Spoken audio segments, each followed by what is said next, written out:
Oh, MASH, you and your cream puffs and peak gains. Truly, you are the greatest manga protagonist to ever live. By the way, wasn't Mashal supposed to get an anime? Whatever happened to that? I don't know. I haven't looked it up at all, so somebody let me know what's up with that. Anyway, hello everyone. Welcome back to the show. We have Jinbei here, and that's very apropos because today we're going to be talking about Jinbei's Seraphim Lunarian Pacifista clone. One Piece is really going places. I don't know where, but it's going places. Get ready. So in the last chapter, chapter 1065, we have the Straw Hats, or at least a lot of the Straw Hats. You know, Luffy and Chopper and Jinbei are off with Bonnie, but we have the other Straw Hats arriving at Vegapunk's laboratory with Lilith. And we also get to meet the other Vegapunks there. We get to meet Edison and Pythagoras, as well as York. York is kind of off doing her own thing, though, just eating and sleeping and going to the bathroom. Okay, it's whatever. So I like to think that because Edison, though, is the creative mind of Dr. Vegapunk, when he got word that the Straw Hat Pirates, you know, you got Sanji, you got Brook, you got Frankie. No, Brook and Zoro stayed on the ship. That's important to mention. But we have Frankie, we have Sanji, Robin, Nami, Usopp all coming into the lab. Edison was probably like, oh my god, this is a crew that took down a Yonko. They took down two Yonko, Big Mom and Kaido at Wano. This is probably going to be the greatest battle test that we could have hoped for, okay? So as soon as Lilith entered the lab, Edison communicated with her and was probably like, hey, Lilith, come over to the lab here and let's, like, throw one of the Seraphim at the Straw Hats, you know, to run some battle tests to see how it goes, okay? Now, Edison probably wanted this purely just for the data. Well, I guess Pythagoras is more for the data, but Edison is more for just, like, creativity. So it's like the Straw Hats fight against the Seraphim version of Jinbei. If the Seraphim wins, that's great, but if the Seraphim loses, and I'm thinking actually Edison probably expected the Seraphim to not win, or at least showcase some faults, because the whole point is the Seraphim are so strong, they probably don't have a lot of other, like, robots in, you know, on Egghead Island that can really contend with the Seraphim, except for other Seraphim. So that's probably what they've been doing, like maybe throwing the Seraphim Jinbei at Seraphim Mihawk and seeing, like, you know, just from that battle data. But this is like, you know, these are other people that aren't Seraphim, okay? These, you know, these aren't, like, other artificial beings fighting each other. These are, like, the threats that the Seraphim are supposed to combat in the new world as members of the SSG. They're supposed to fight against really strong pirates. Well, here we have really strong pirates right here, okay? So it would make sense. So I bet Edison was more on the end of like, okay, we'll see the weaknesses of the Seraphim that I can improve on. And sure enough, right after the battle was over, Edison went over into the drafting board and started working up a new invention. We don't know what that is yet.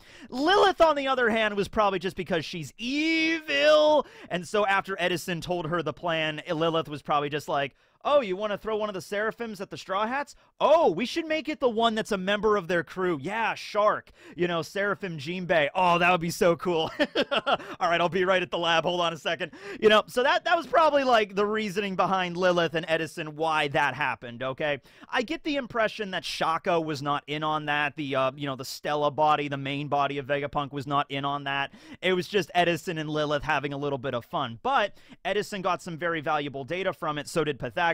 And Lilith just got a jolly, I guess. Although not really, because after the fight was over, she probably thought that the Seraphim was actually going to do a decent amount of damage, like the Seraphim would win. Like if they were taking bets, you know, she was probably like, oh yeah, I'll put like, you know, 100,000 berries on S-Shark. By the way, his name I don't think is just Shark. I think it's S-Shark is the official translation, because when I first read that translation, I thought it was Edison like, watch out, Shark, you know, like he stuttered or something. But no, I think his actual name is S-Shark, Seraphim Shark, Seraphim Jinbei, because Jinbei is a whale shark fishman, all right? Also going along with the line that, of course, most of the warlords are all based off of animals here. So we have a shark for Jinbei. That'll probably be, you know, S-Shark is the name of his Seraphim. We also have a snake for Boa. So her Seraphim might be named S-Snake, you know, solid snake. Then, of course, we have Gecko Moria. We haven't seen his Seraphim yet, but of course, that would be S-Gecko. We have seen Kuma's, which would be S-Bear. Then we have Crocodile. Okay, Crocodile, I mean, he was a warlord for a long time, so if they have blood samples for Jinbei and Boa and Mihawk, they probably also likely have blood samples for Crocodile from a few years ago, which is interesting in its own right, because if they have the blood sample from Crocodile pre-time skip, maybe the Seraphim might be just weaker, you know, unless they would have taken the blood sample right now, because Crocodile has definitely gotten stronger in the last 2 years. There's a lot lot about lineage factor in DNA we don't know. We know that devil fruits affect your lineage factors, so maybe if, you know, Crocodile trained with his devil fruit a little bit, it's actually altered his lineage factors. So if they would have extracted the blood sample as he is now, maybe the Seraphim would just at its base level have been stronger, but whatever. You know, a Seraphim Crocodile is definitely dangerous, so that would have been S Crocodile or S Croc maybe. What a croc. Okay. Oh yeah, Doflamingo, of course. Doflamingo is obviously based off of a flamingo. I mean, it's right there in his name. So S Flamingo or S Mingo. You know, there you go. And then we get to Mihawk, and you know what? I brought this up in the review, and it's just like no animal is based off of Dracule Mihawk, so obviously he's going to be S Dracula. That's the best. I said Sword God in the video. I'm sorry, I was way off the mark on that one. Dracule Mihawk, obviously Dracula, right? So there we go. There are the animals. And by the way, you'd think it would be kind of difficult to find images on Google of all of these animals and Dracula doing the thumbs up, but nope. It was super easy. There were like 10 or so different images for each animal with like giving the thumbs up. So there you go. Have fun with that. Anyway, so yeah though. So how did the actual battle go? All right, because we got some statistics from it. We usually don't get breakdowns of battles in so much of a thorough way as Pythagoras does. Like that's his whole point. Pythagoras is wisdom, analysis, analyzing a battle, getting some good data, and then giving it over to Edison, who will create a new, you know, draft or a new invention or something like that, right? Okay. So, we know a few things about Seraphim. Number one, we know that they run on green blood, and this was something I missed in the review, but if you actually look at Seraphim Jinbei at S Shark, you actually see part of his arm is like translucent, like there's like reinforced glass, like plexiglass or some kind of glass, where you can see the green liquid inside of him. So because they're artificial constructs, you know, they're created with Warlord DNA, Lunarian DNA, Pacifista technology, grown in a tube. We even saw the tube, you know, so, and they all have a number as well. Jinbei was Seraphim 4. I don't know if the numbers are really going to matter in any significant way. It's probably just in the order they were created. We don't know what the number of, you know, Boa's Seraphim or Mihawk's Seraphim was, or Kuma's, but, you know, they're all going to have numbers. There's probably 7 of them. Would Blackbeard be included? I don't think he would, because Blackbeard was a warlord for a very brief amount of time, and he was only using that to gain advantage of the Marines, and also that was during a time when Marineford was right on the horizon, so I don't think that the Marines and the world government really had time to, like, welcome Blackbeard into the warlords the same way that they would with the other ones, you know? Like, I'm sure there was a whole procedure when Jinbei joined, you know, he had to give a blood test and maybe, like, some kind of interview, like, aptitude test or something to make sure that, like, you know, there was probably some process to go through. With Blackbeard, they probably skipped a lot of that, because it's like, Whitebeard's going to attack us any moment now, because we now have his son, you know, Porcus D. Ace, the commander of the 2nd Division, on his crew. He's going to attack us. We need to have a 7th warlord. Fine, Blackbeard wants it, he can have it, I guess, sure. And they'll worry about processing him after Marineford, and look what happened. So they might have a blood sample of Blackbeard, they might not. Even if they do, if they did take a blood sample, Blackbeard might have done something, maybe switched it out or something like that, but I don't think they did. So I don't think there's going to be a Seraphim on Blackbeard, but it would be really interesting, okay? So, green blood, what's all with that? Well, it's obviously something that Vegapunk created. It's artificial blood that's probably a lot more efficient than regular blood that the Seraphims run on, okay? And also, we saw like that part there, that tube, that's probably like an access port, or at least like visually to see if there's anything wrong with the blood, you know? Because with human beings, I mean, we have veins and stuff that you can kind of see. It depends. Like, I've known people that have had, like, you know, their veins are like very prominent because you can see right away. Others are not so much. So in the case with Seraphim, though, it would be really convenient to check on like their blood and to see if everything's wrong, any kind of irregularities, because there's like an access port or like a view window like right there. You can just look in and to see, right? Also, there might be some kind of like access vent or something on them. Like, let's say if let's say when S Shark was fighting against the Straw Hats, let's say they ripped one of his arms off. Let's say Frankie just grabbed Seraphim Jinbei and just ripped off his arm, and like the green blood is like splattering everywhere. It's like, oh my god, it's like a damn fire hydrant over here, right?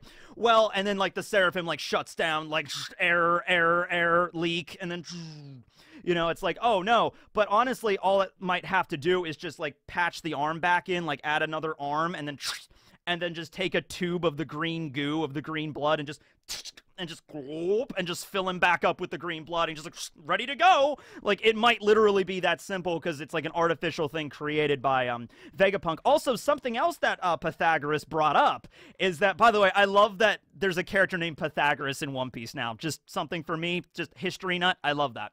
Anyway, Pythagoras also mentioned that Jinbei, Seraphim Jinbei's heart rate was around 90 BPMs, beats per minute, while he was fighting against the Straw Hats. Now, I didn't know anything about being a doctor or what like an appropriate BPM is, and so people actually commented on that, so thank you so much. So a heart rate of 90 beats per minute, that's like slight strain, okay? So it's not like exactly at rest. It's a little bit higher than that, but it's not like extreme activity. Like, it's not like you're running a triathlon kind of activity where it gets really high up for like professional athletes. But people likened it to like, it's like, you know, when you go for a light jog or a light exercise, maybe lifting some weights that aren't that heavy, you're not working out that much, but you're doing a little bit of strenuous activity, maybe slightly strenuous, okay? That's like a beats per minute of 90. So the fact that, you know, S-Shark went through, like you know, he was grabbing Nami and choking her out, Sanji was going Diable Jambe, Frankie was firing lasers, Robin was using the giant woman form. I mean, they were going at the, you know, the Seraphim Jinbei, and, you know, he only exerted like slight workout material from that. Like, he was like, oh, I'm just going to go for a light jog now and fight, you know, all the Straw Hats at once. Or not all the Straw Hats at once, but a good chunk of the Straw Hats at once. Granted, Luffy and Zoro were not there. So I feel like if Zoro and Luffy were there, maybe the BPMs would have been a little bit higher. But still, you know, Diable Jambe and everything like that, more than anything, I think that just proves how the Seraphim are able to stay calm under pressure, and that's like the major advantage to them being artificial constructs, okay? The idea that, like, you can remove all of that, you know, like when a real person is fighting, they might get exhausted and be like, oh my god, am I going to be able to survive this and everything like that. You could remove all of that from the Seraphim. They, very much honestly like the Germa kids, you know, where the Germa siblings, Ichiji, Niji, and Yonji, really, you get the impression they don't really care too much about their own well-being. When they were captured at Totland, you know, they had them, you know, the Big Mom pirates had them dead to rights, essentially. They had all their raid suits, so they couldn't transform. And Judge was freaking out. He was crying, and he's just like, why would you do this, Big Mom? I thought we had a plan. And then Ichiji, Niji, and Yonji were just like, haha, well, they got us. What are we gonna do? Yep, guess this is the end of the Germa. Yeah, whatever. Because literally their emotions, their capacity to feel like worried about their own well-being, even their own deaths, was removed from them. Reiju still has it, and obviously Sanji does, and Judge, of course. But the other three, they don't have that. So it might be the same thing with the Seraphim, where they literally don't have high blood pressure or high BPMs or whatever, because, like, they don't really worry about anything like that. Their job is to attack. They're not sitting there worrying about their own well-being or if they're going to be able to survive the attack, or it's like, oh no, you know, Frankie's firing a giant laser or something, you know, it's like, I'm freaking out over that, oh no, you know, it's nothing like that. And I don't know what the invention that Edison is working on, but it might be something along with that. I don't know, because, like, let me put it this way. Actually, you know who put this the best way? In Dragon Ball Z Abridged, during the Android saga, when they were fighting against Dr. Gero, Android 20, there was a joke they threw in there, I think it was Piccolo, that was like, you know, why would you even make your android body, why would you give it the ability to feel pain? So stupid, you know, you're an android, you're a robot, you could just remove pain.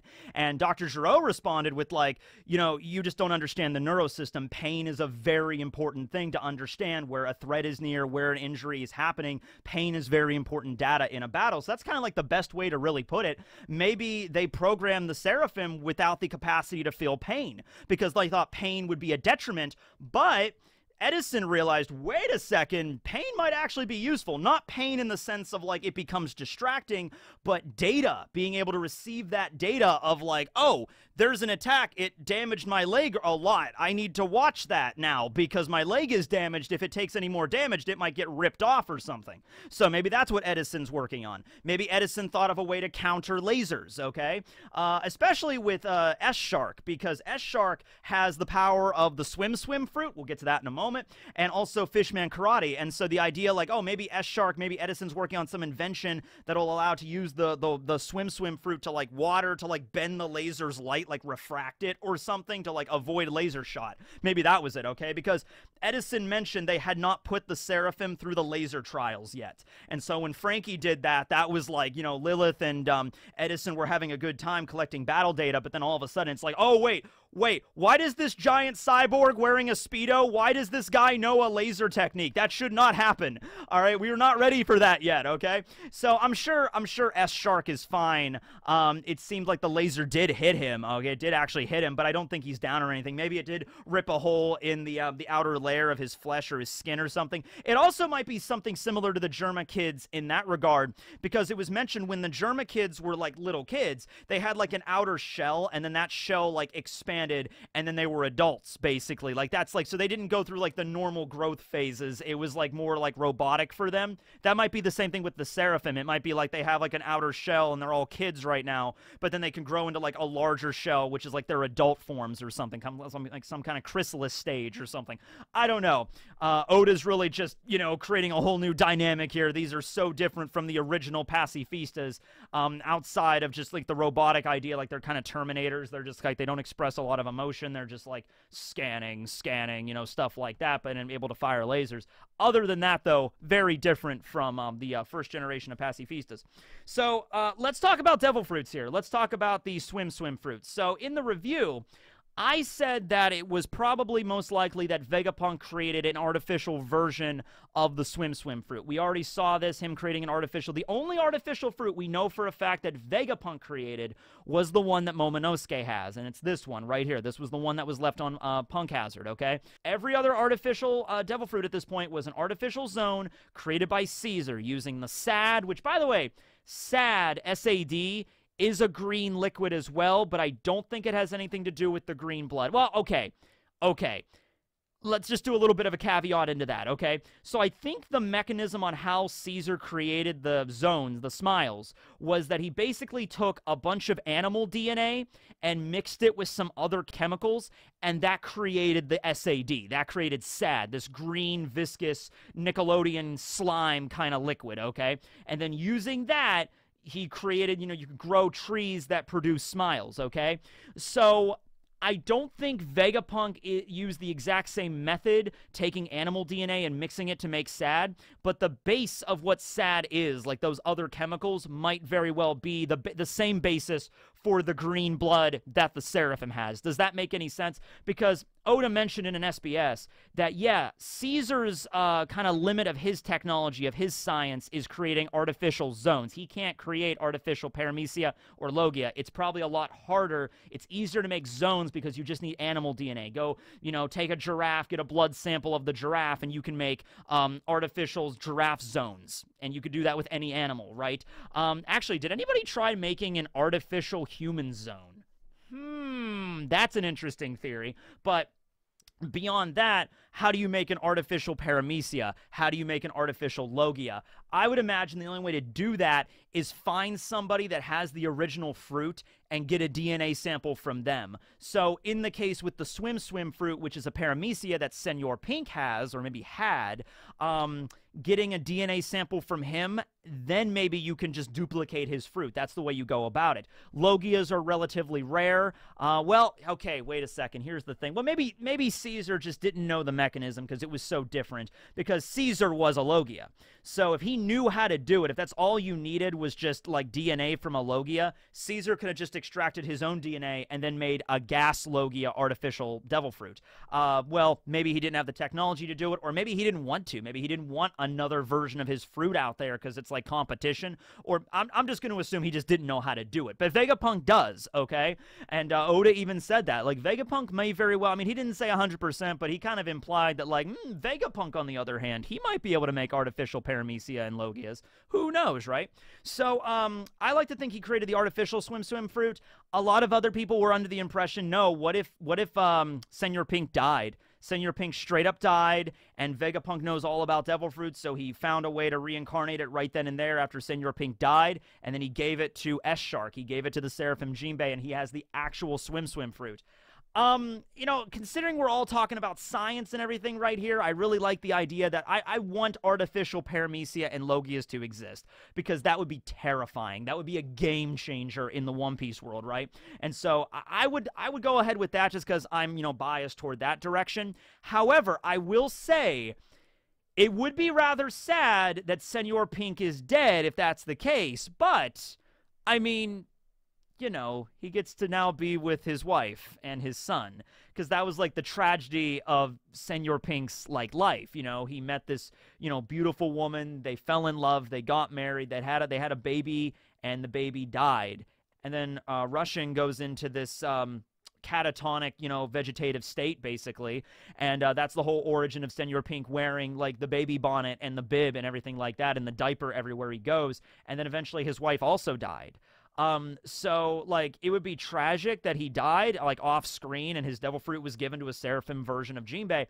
But, like, the dude's kind of suffered enough kind of a situation, you know, now at least there is an afterlife in One Piece. So now at least, you know, he's with his wife and he's with his child, some up there in the great beyond or whatever, and they're finally a family and they're together. So in a weird way, it actually would kind of be good closure for Senor Pink's character. Also, we had that cover page a while back of, you know, Frankie hanging out with Senor Pink at a bar having a drink, like he said in the chapter. And somebody actually brought up in the comment section, like, what if the reason why Oda drew that cover page with Senor Pink and Frankie is because he was going to kill off Senor Pink? And they're never going to have an opportunity to drink. So because Oda knows he will never be able to draw that in the canon of the story, he draws it as a cover page, which is like the next best thing. And it's like, you know what? If that actually happened, then I hope you're happy with your family, Senor Pink. That's all I can say there.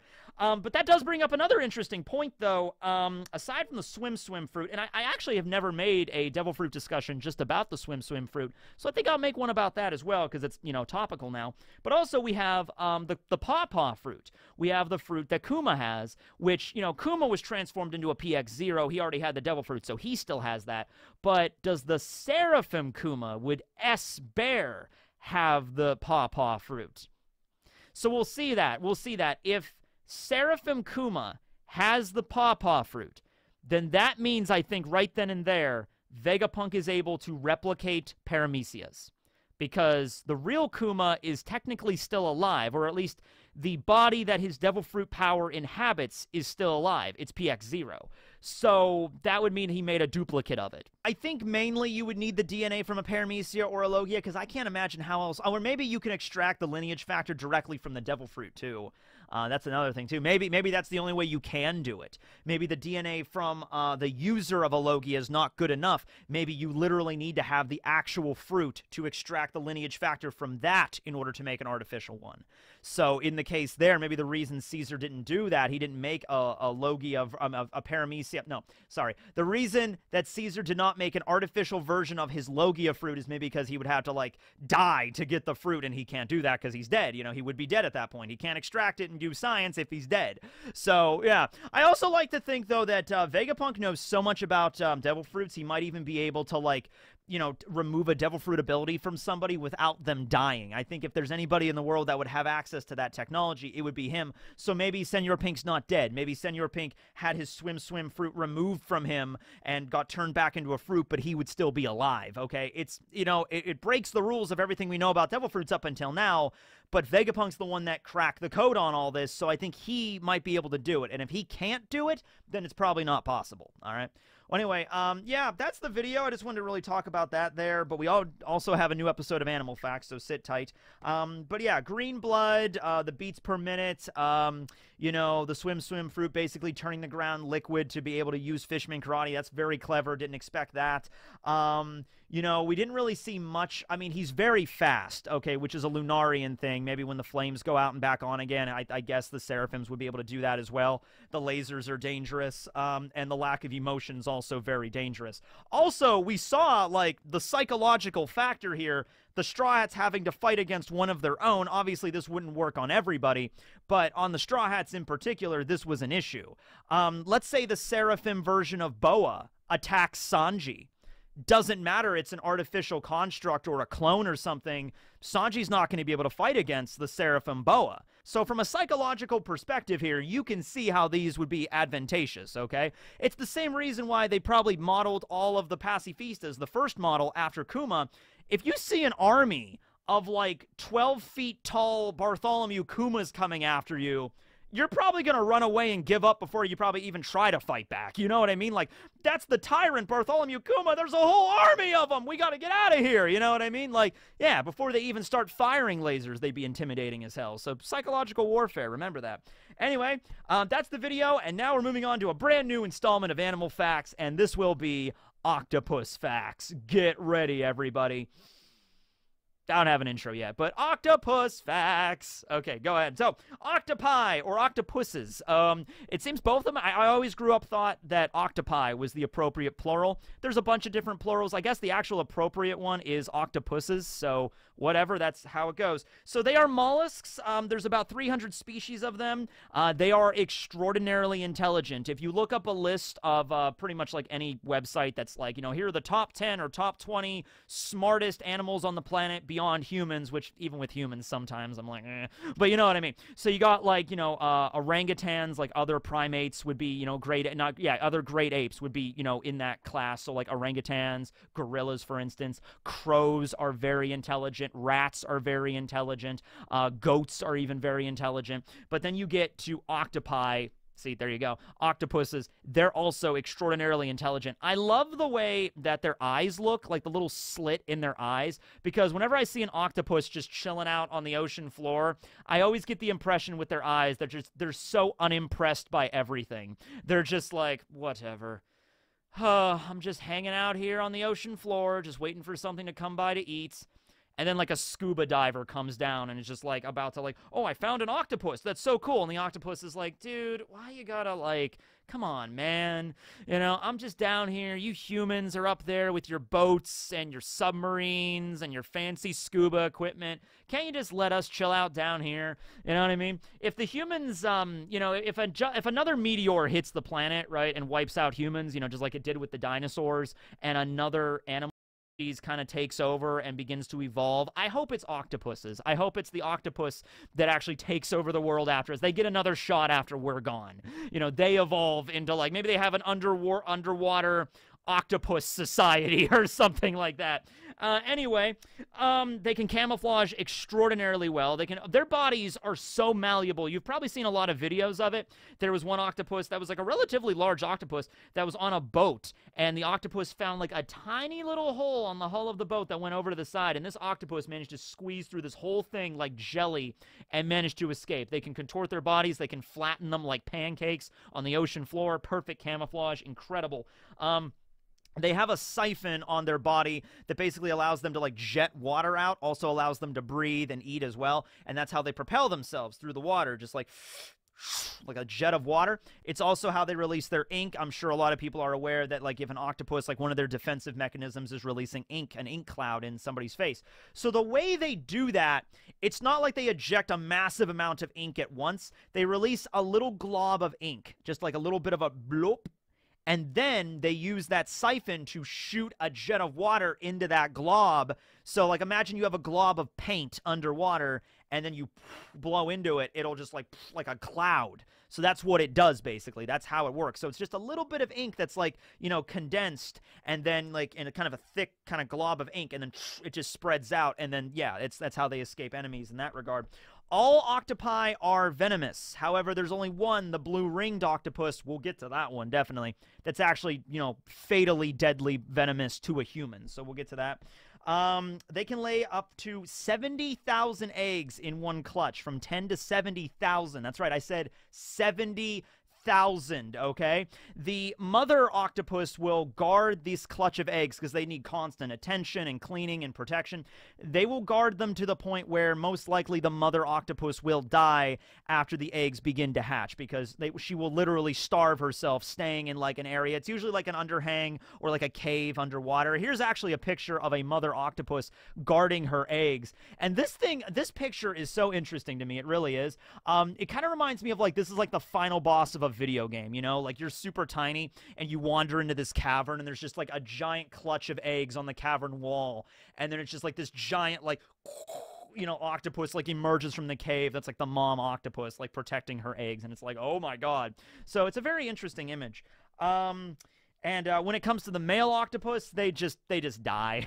They just die after that. They grow really old after the mating, and then they pretty much just die off. But considering they can lay upwards of 70,000 eggs, I mean, like, the octopus, most of them are doing pretty good right now in the wild. Actually, I don't know that. I didn't check all of their individual conservation statuses, but that's what Animal Facts is for. We'll get to it more later on. But anyway, yeah, that's like the initial stuff about octopi, octopuses, octopus. They're pretty cool. And yeah, this is going to be a fun one, I feel. There's a lot of stuff to go into here with them. Extraordinarily intelligent creatures. So yeah, see you next time. Tekking, signing out. Oh, forgot to mention, before I end this, tonight on Rustage's Twitch at 7 p.m., we're going to be doing the second One Piece D&D movie. This one will be run by Too Spooky, and it's going to be a lot of fun. It's the Halloween special, so make sure to come on by. I have no idea what Too Spooky has in store, but it should be pretty fun. So I wanted to bring that up today because it's kind of like a special event for One Piece D&D if you're a fan. So I'll leave a link below to Rustage's Twitch, 7 p.m. Eastern Standard Time. Be there. It's going to be spooky. One would say maybe even too spooky. Later, everyone.